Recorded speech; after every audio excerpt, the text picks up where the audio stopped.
The battery must only be charged using designated EVO II chargers and charging hub. Do not leave the battery unattended while charging, and keep away from flammable and explosive materials. Remove the battery of the aircraft and connect the battery and charger. The battery indicator light will flash and display the current battery level while charging. The battery indicator light will stop flashing when it is fully charged. Please remove from the charger when charging is complete.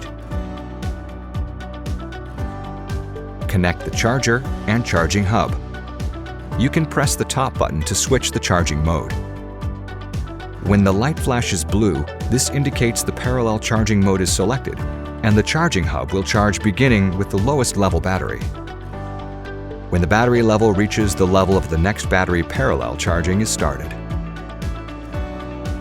When the light flashes green, this indicates sequential charging, and one battery is charged at a time. The charging hub will start charging the battery with the highest battery level. A solid blue or green light indicates the batteries are fully charged. Thank you for watching.